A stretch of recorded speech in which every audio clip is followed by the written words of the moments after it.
have two panelists, Angel Garcia, Maritza Lujero. Angel Garcia is a current student at UC Berkeley. Maritza Lujero is an alumni at UCLA and also a current grad student at the University of Redlands. So they will be providing perspective of college applications, housing, selecting their major, and how they come about selecting their courses as well. So for those that don't know what is One Future Coachella Valley is, One Future Coachella Valley started in 2005, and eventually in 2017 it became it spin off to become its own nonprofit. One Future Coachella Valley's mission is to work with all high school students to graduate prepare for college, career, and life. With also that being said, also expanding and enhancing the local workforce so that our youth and our economy thrive. Okay. Without further ado, I would like to introduce Angel Garcia and Maritza Lujero. Hi everyone, my name is Maritza Lojero. I graduated from La Quinta High School in 2016. I at first I thought I was ready to go off to college, and like I saw on the poll, like some of you, I later then realized I wasn't ready, and I decided to stay for 2 years and go to the COD, and then I transferred to UCLA, but I think last year, yeah, because I just graduated from UCLA this summer, and I transferred. I went 2 years to UCLA, and now that I graduated, I am now on my first year of grad school at the University of Redlands. Also, I forgot to mention, I graduated with a bachelor's in sociology and a minor in Chicano studies at UCLA. And now that I'm in Redlands, I am in my master's program to obtain a clinical mental health counseling license. Thank you, Maritza. Angel. Yeah. Hi everyone. So my name is Angel Garcia. I graduated from CV High School in 2017. And I think I chose UC Berkeley just for two main reasons. One, that it had really good programs that I researched, but I think most importantly, in my case, just like financial packages and financial support that UC Berkeley offered. So when I was comparing all my colleges, I saw that UC Berkeley kind of offered like the best package, and I kind of saw myself in that school. So right now I'm in my fourth year studying environmental economics and a minor in public policy. And after graduation, I'll kind of be working in like sustainable marketing. Thank you, Angel. And that really leads to the first question that I have here to pose to both of you. Is that how did out of all the college and universities you applied when you were a senior in high school, how did both of you decide that I wanted to go to UC Berkeley, I want to go to UCLA or College of Desert? Like, what was that factor, or what type of factors you took into in consideration to go to UC Berkeley, and out of the how many schools you applied to as well? Angel, if you want to go first. Yeah, so I believe I applied to 12 schools, including, Cal States, UCs, as well as private schools. So I think for a lot of people, like early on, I didn't know what necessarily I wanted to do. So I applied to those schools as like an undecided major. So later on, I could kind of choose what classes I wanted to take. But one of the first things, like I mentioned, was like the financial package, right? University costs are really expensive, like around $30,000 net. So I kind of compared the packages of like all 12 schools and what they offered, and what financial like packages they supplied, and what I could pay off realistically, because as many of you might know, like student loans get really expensive and it's a big commitment.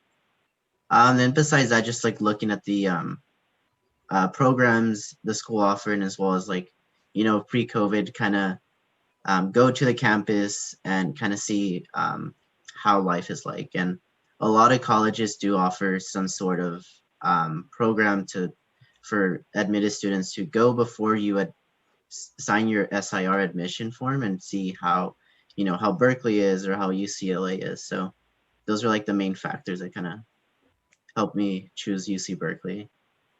Thank you, Angel. I know, Maritza, you took a different route, whether you were first initially going to university, but you decided to stay here locally and eventually you transfer out to UCLA, like you mentioned. How can you explain to us how did you decide to go to UCLA out of all the schools you applied to when you were a transfer student from College at Desert to UCLA? Yeah. I feel like I don't have like a good answer for that, just because I feel like during the time that I was transferring, I actually just applied to a bunch of schools and I didn't really know where I was gonna go. I actually had that idea that I was just gonna stay home and go to San Bernardino and just commute, because I was kind of scared to go off to college and like live on my own. And I had like I was very comfortable in being home and with my parents. But then I was encouraged by friends to apply to UCLA, and when I saw that I did get in, it kind of felt like, okay, that's a great opportunity, an educational opportunity that I didn't feel like I could let pass. So I took it, and I'm really grateful that I did, because during those 2 years that I was at UCLA, I was really able to grow as a person and really be able to, I guess, kind of, find myself as well. The education was great. So yeah, I think my path is a little bit different. I don't think I really ever thought like, oh my gosh, I'm gonna go look at all these schools. Like, of course, financially, it was important for me to be able to go to a school that I could attend. And luckily, at this time, I had accumulated, scholarship and money I didn't use at COD, and I was able to use it for UCLA, and then I was able to graduate without any debt. So I just think that for the students that are here, I think you just need to choose a school that's going to best benefit you, and in the moment. And I think for me, UCLA definitely benefited me. Um, yeah. Thank you, Maritza. And you hit a really good topic when you said you moved out of your house from your family. And can you speak about a little bit about how did you decide to choose to live on campus? I know certain universities and colleges sometimes require transfer students or freshmen, first-time freshmen to live on campus. But how did you decide to live, whether it was on campus, whether through the university or on campus? How was that like? How did you determine whether it was the financial part, which is a huge important part for yourself? You mentioned. How was that like? So, as a transfer, actually, UCLA does require you to live your first year at least on campus. So I did live in the dorms. Um, Again, I picked kind of like the meal plan and the room plan, the one that was least expensive, because I did have like limited funds. I did have money saved from COD, but it wasn't like enough for me to, have a dorm that was the most expensive one. What helped, of course, was that I also kept applying to more scholarships. I applied to your guys' scholarship, also to Teresa and Mike, which is another good scholarship.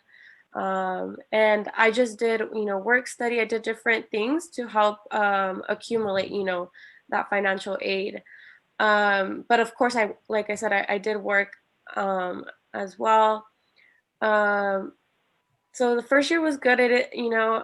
My second year, this last year, I did live off campus, and I think that was a little bit less expensive. And again, financial aid does really help. And I would just encourage students to, even though if you get like one scholarship, don't stop at one. Like, keep applying to more and try to get as many as you can, because whatever money you can accumulate will help you, whether you use it in undergrad or you can save it and use it for you know grad school, if that's the path you want to go to.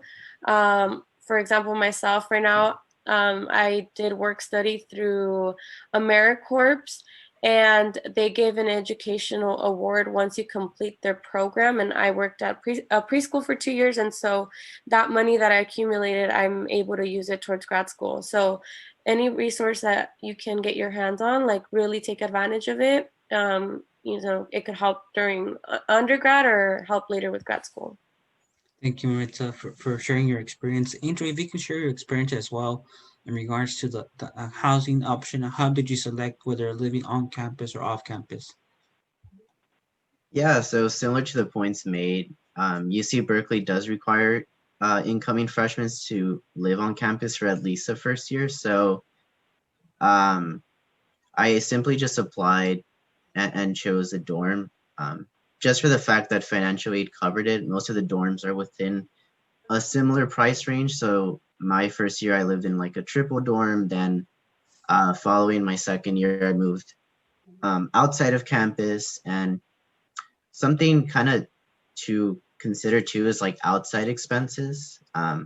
Berkeley is right next to San Francisco, and it's like one of the most expensive kind of areas to live in. So I did a lot of internships during summers and during semesters that really kind of helped me kind of have like that financial cushion to really have support for those like outside expenses. I kind of add up. Thank you, Angel, and that's really good to share your experiences and Maritza as well. And it also leads to another good question. We talked about choosing the school, choosing your housing options, but it also goes back to how did both of you select the major that you're both in? I know you did. You're doing. You mentioned you're doing environmental economics, and Maritza's doing. She did at UCLA sociology, and she's currently doing a master's degree in mental to be a mental health counselor. But if Andrew, you can speak about your major. How did you select your major? What made you select that major? Or what factors led you to that to selecting your major? Yeah, so the first thing that's like really normal to feel is like I mentioned before, it's like okay to not know, even if you're going up to college, not knowing what specific career path, because you essentially have up to your sophomore year to declare a major in most universities. So for me, I just really wanted to explore classes and see what I wanted to do. I kind of had an idea of doing business or some sort of like economics. So I took a lot of courses in like intro to business, intro to economics. But I think most importantly, like that outside experience, like, what am I really going to be doing after I get this degree and start working? So I worked at JP Morgan, which is Chase, doing like, economic work as well as like Deloitte doing business internships. And from there, getting like your intro classes and experience in the real world, I kind of declared environmental economics just to kind of get a specialty in environment, sustainability, which is something I'm really passionate about. Thank you, Angel. Maritza. For me, it was really confusing. I think I remember being a junior in high school and I was super clueless. I didn't know, what major I was gonna go into college with. And so it's actually like, I think, a funny story because the way I realized I wanted to do sociology was I had never even heard of the major until I like heard of it in a TV show I was watching at the time. And so then I did my own research and then I kind of grew interest about it. And I think even when I was in college, I would second guess myself, I think throughout college you kind of go you keep like discovering yourself and discovering whether that's the right major you want to do. And I think that maybe on my third year in college, I think once I hit UCLA and I took more like classes based strictly on sociology, that's when I knew I really liked the major. And especially because um, it's so like diverse and like you can do so much with that major. And I think that once I hit more like the end of my junior year in college, that's when I realized like I wanted to go into counseling. Um, and then, my senior year of college, I applied to Redlands and I looked into their clinical mental health counseling. And then that's what I'm doing now. But again, I would just say that, like Angel mentioned, you have up until your sophomore year to kind of decide what major you want to go into. And even then, like, it's okay to feel doubtful at times and feel like you might be in the wrong career path. But I just think that college is a time of self-discovery and eventually you figure out, what you're really passionate about. Thank you, Maritza. And Angel and Maritza, both of you hit a really good topic in regards to selecting the courses, selecting the major. But if you both of you can speak about how has how has an internship impacted both of you in regards to selecting, like yourself, Maritza, you want to be a mental health counselor, Angel, you want to do something with their environmental economics and sustainability. How can you speak about how do internships impact you as a student in regards to finding your passion and aligning your degree with your end goal career? If you can speak a little bit about that, Maritza. Yeah, I think the internships I've done along the way have definitely helped me. I mean, my first internship was with One Future, and I worked as I worked with Christina a little bit, and really it focused on helping students, and I really enjoyed that because it kind of felt like I was like being a student counselor, even though I wasn't. But like, I think that really drew me to want to work with students. Also my internship that I did, or my work study, wasn't an internship, but the work study job I did at UCLA, I worked with kids as a preschool teacher assistant. And so that kind of helped me to see that I don't want to be a teacher, because for a while I thought I wanted to do that.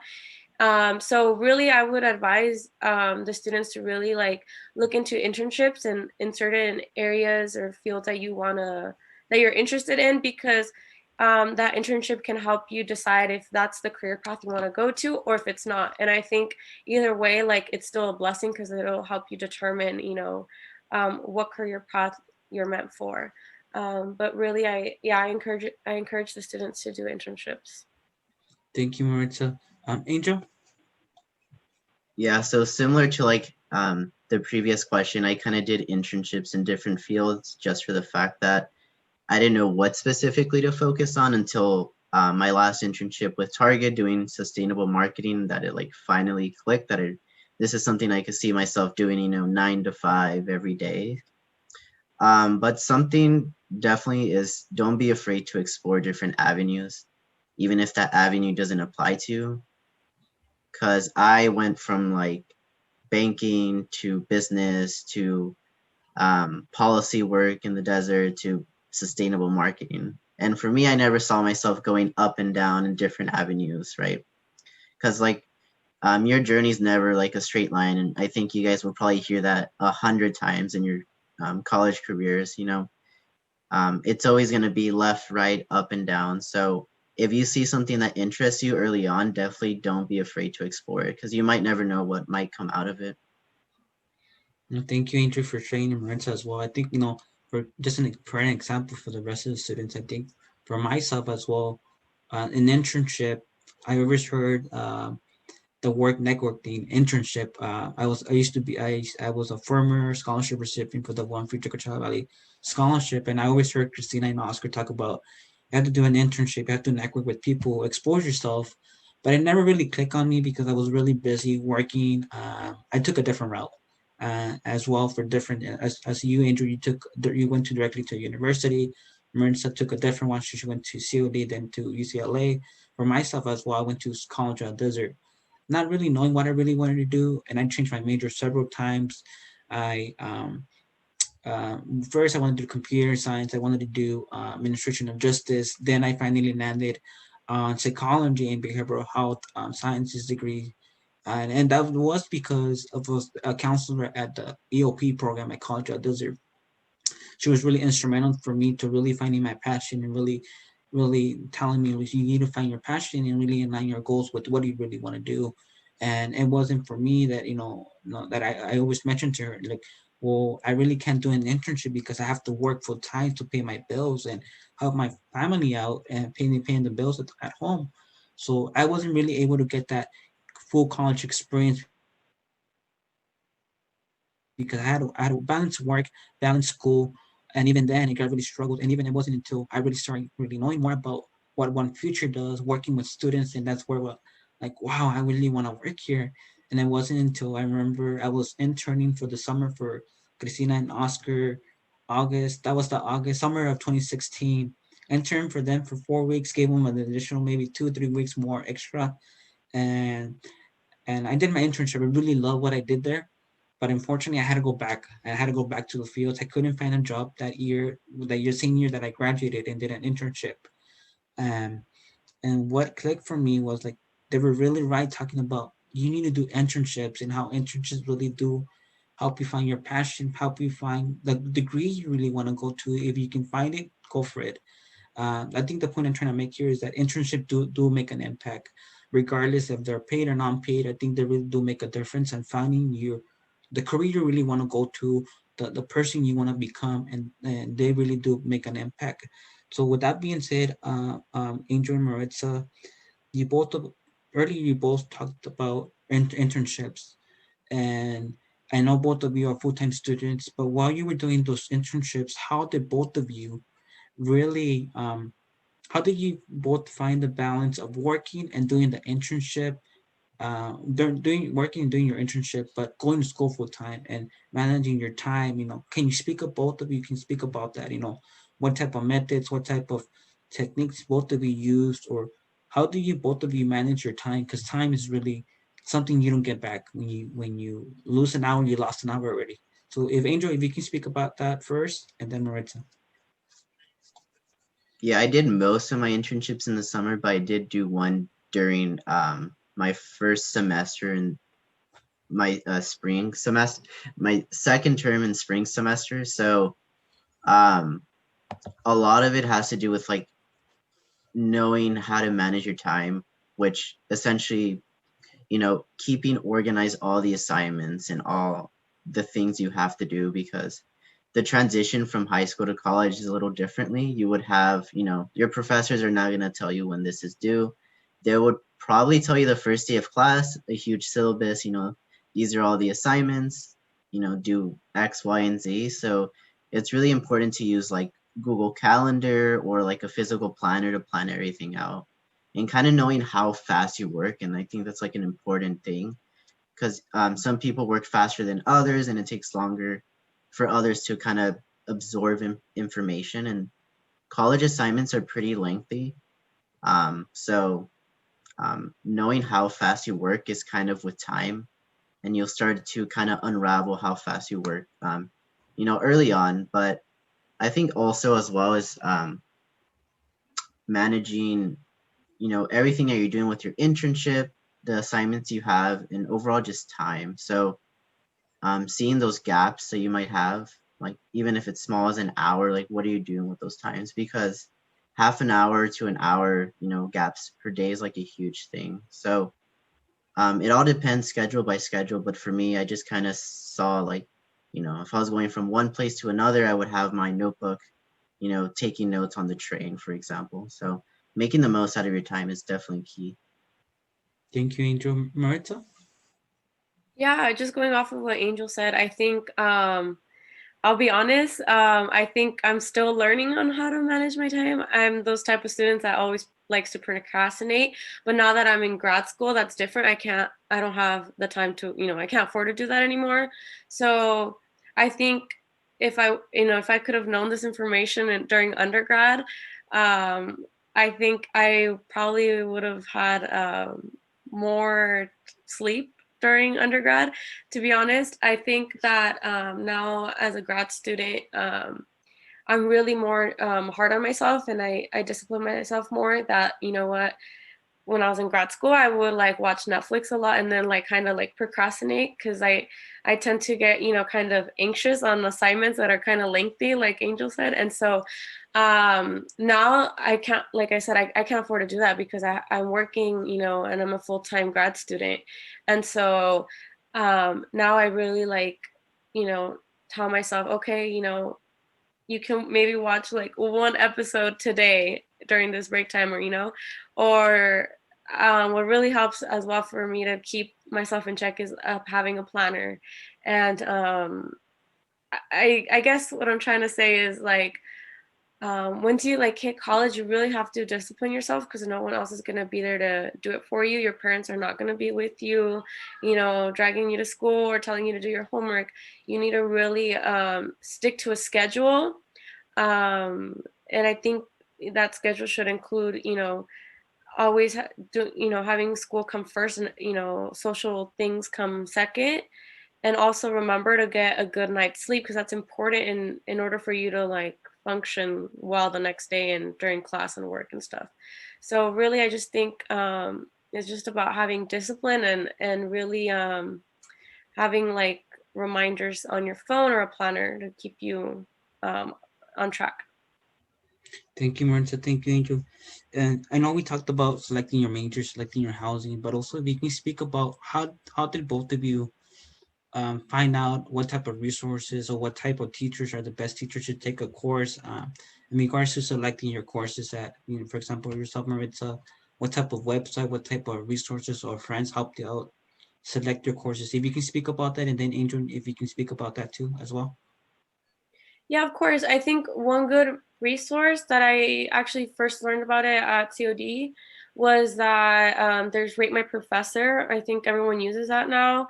In college, you could literally type in whatever school you're attending and select like the class you're thinking of taking or the professor. And there's like reviews on the professor done by students. So you can kind of see, okay, like, should I take this class with this professor, and that kind of helps you out to decide, because sometimes some professors can not really match the way you learn. Their teaching style might not be the best for you.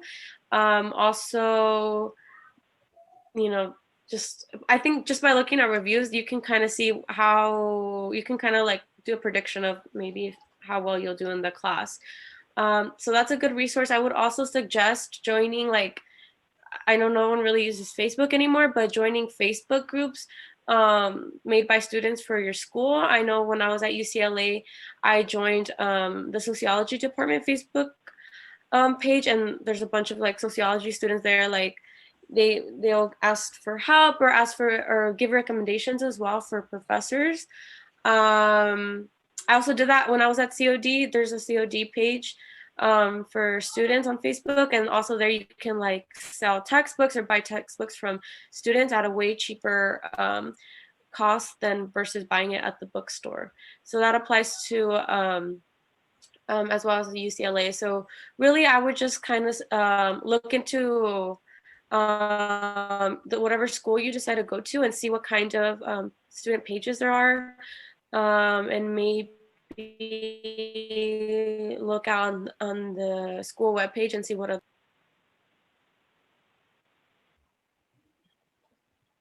Thank you, Maritza. Angel? Yeah, very similar to Maritza's.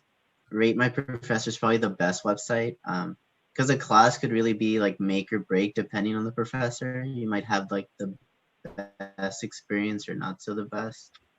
I think there's also like ninja courses. I know that's a little older website. It kind of shows like the specific course you want to take, and it shows like reviews by students. But also like I know Berkeley uses like Reddit, so it's like an online discussion platform, and people just post questions, and it gets answered by another like Berkeley student or whoever's on the page. But I think a important thing too is like just like make a lot of friends within the major and get their experience, because they could kind of give you like a quote like real review of like what the class is like.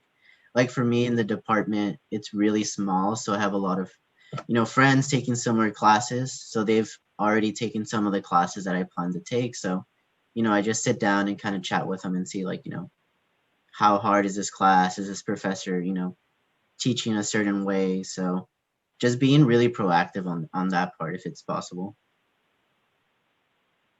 Thank you, Angel. And you hit something a really good topic in regards to how hard the class is. How the both just in regards to when you were currently doing your undergrad in so when you did your undergrad, how did both of you select? I'm gonna take two hard classes and take two easy classes. That's the way I did it my senior year and my junior year at Cal State San Bernardino when I did my bachelor's degree. I used to take two easy classes and two hard classes, or maybe take two hard classes and an easy class, just to get me really acquainted to the semester or the quarter system back then. How did both of you handle those courses? Did you go that route, or what type of technique did you use? Whether taking the two hardest courses or the two easy courses? Angel Um, oh, or Marta? You can go, Marta. sorry about that. I kind of did what you said, Luis. I when I was at UCLA, I never took more than 3 classes per quarter, because a quarter system goes way faster than semesters. So taking more than 3 is kind of, a big load. But yeah, I definitely did that. I would look into the classes and again use like rate my professor to see how difficult the classes were and stuff like that. And then I would decide, okay, what classes I'm gonna take, you know, this quarter, and then and I would take, like you said, either two hard and one easy, or two easy, one hard. Um, Also, I would suggest like taking advantage of like winter sessions and summer school to to get classes out of the way, because it is a shorter term and sometimes the classes tend to be easier. Um, Gosh, I lost my train of thought. Oh yeah. I was gonna say, always make sure to get the important classes out of the way first. Never leave them towards the end. Like your major classes, once you hit your junior year, I believe, that's when you start taking classes for your major. And I would always say, like, make sure you always take the prerequisites first.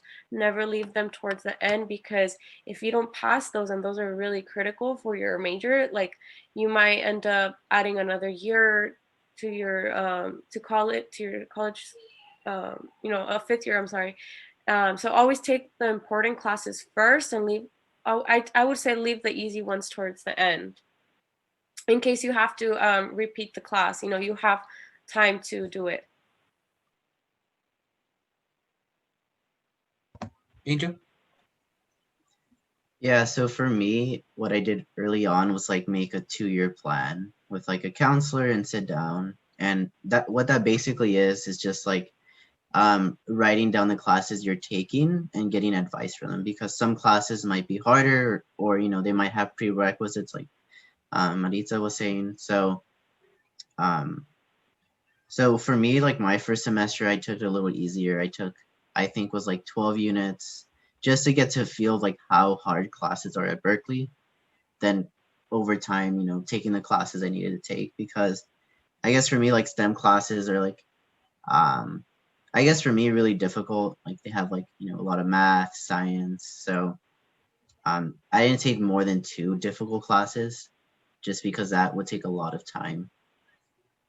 Then besides that, really, it's just staying on track, really. Like I said, going behind, failing a class, or not looking at the prerequisites can kind of backtrack you a semester. So just like create a 2-year plan for your first 2 years, and once you pick your major, create like another 2-year plan, and really follow that semester by semester. Thank you, Angel. Thank you, Mark. So just to add to your comment, I think it's also um, good to say that with selecting your courses, when you select 2 easy classes and 2 hard classes, also not really identifying resources at your university or college. So it's like the academic lab at college at Desert. They have persons that are going to help you out with writing, math, on science. They also have a specific program for students that are in STEM fields. So it's also for students, that are gonna for the first time are going to college, just identify the resources you have at the university. Really looking when you're gonna apply for university, look, do they have a student lab? Do they have an academic center they're gonna help you out? Do they have programs that, for example, the EOP program, which is the Extended Opportunity Program Services for students that are first generation, low income, and other requirements that they have you can be eligible for these programs. Also look for the TRIO ACES program. So each college and university has its own set of resources for each student that are attending their university. With that being said, Angel, I'm talking about resources that I just mentioned. What type of resources or programs that you see Berkeley has to offer for students at your school that you're currently attending that you know about? Yeah, so the best resource is called the Student Learning Center. So it's free tutoring by students, by current undergrads or graduate students who got like at least an A in the class. And it's like really useful because private tutoring, it's a huge economic barrier, and it's like, 50 or so dollars an hour. And that's like really unrealistic for a lot of scenarios. So really take advantage of those free tutoring services. I did my first semester for like calculus, that was like the first like hard class I really took, just because it was like math, and I kind of despise math a little bit. But I think besides that, find study groups within your classes is a huge thing. Um, and really be comfortable with them, get close to them, be friends, because that's where you could be a little vulnerable and ask those like dumb questions that, a lot of people say that there's no such thing as a dumb question, but, it still takes like a certain amount of like, bravery to really ask those questions. And the last thing is like office hours. Professors typically have probably like an hour to, open door or open Zoom in this case where you could go and ask questions and definitely take advantage of those. I didn't really take advantage of those just because it's kind of scary going to a professor at first and asking those like, quote dumb questions. But yeah, for me, those are like the big three things that really helped me. Thank you, Angel. Maritza? Yeah, same as Angel said, definitely take advantage of office hours with professors. It is scary, but I also wish I would have taken advantage of it in undergrad because I would have been able to also make those, networks with my professors and use them as references in the future. But again, um, it is intimidating, but take advantage of it. I would also say use if your professors have TAs, use the TAs as well. Go to their office hours. I know I did that for sure for some of my classes, and that definitely helped for me to understand my classes a little bit better. At UCLA, they have it's called a PLS, and I believe it stands for Peer Learner Facilitator or something like that. And it's basically a student-led like tutoring session. The PLF is a student that already took the class that you're going to get tutoring for. So you kind of go in a group of other students, and they kind of facilitate the learning session and help you out, with whatever class you're taking, whether it be a math, a science. I would say if your school has that, definitely take advantage of it. I know, Luis, I think you mentioned, what other resources there are at the school. I would also say at UCLA, I think we have a writing center. You take advantage of that when you're writing papers. Um, at UCLA, I think we also had like a test bank, when that basically was that if you could look at like a previous test from maybe the current class you're taking from the professor, a midterm or whatever. And in order for you to get like access to that midterm and kind of like study it, like see what your test might be about, you would have to go and take one of your own tests and give it to them. So it kind of like it's a trade for a trade. So that really is something that I know friends benefited from. And also, there's a program at UCLA called AAP, and that I forgot what it stands for, but that program is for first gen students. So definitely, I would say definitely look into that, programs like that will benefit you if you're a first gen student. Because I know they have their own like counselors, and I'm sure they had other resources as well. Yeah, that's as much as I can remember. Thank you, Maritza. Thank you, Angel. With that being said, and this being the last question I'm going to ask you for both of you, it's what keeps both of you motivated, even with the pandemic going on with COVID-19. You're not able to see your friends and families and in other states or really socialize with other students in your, for example, Maritza, at University of Valence or Angel, you're not able to socialize with your friends that you used to socialize at UC Berkeley. What keeps you both motivated to continue on your educational career path? As to I want to still want to be a mental health counselor. Angel, I still want to work at Target. What keeps you motivated still, like to really push on? I know some of our students are mentioning, what's the purpose of going to college? It's gonna be online. So if you can speak about what's keeping you both motivated to still continuing your educational career, Angel or Maritza, if Maritza you want to start first, if you can speak about that, please.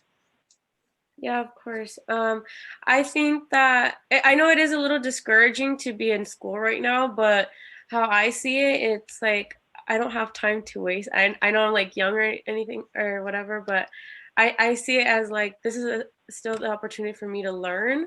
It is difficult doing it online, but I just feel like I'm already in school. Like I'm just getting one step closer to my career goal, and I don't think that a pandemic should stop me from achieving my goal. So I'm still going to push through it.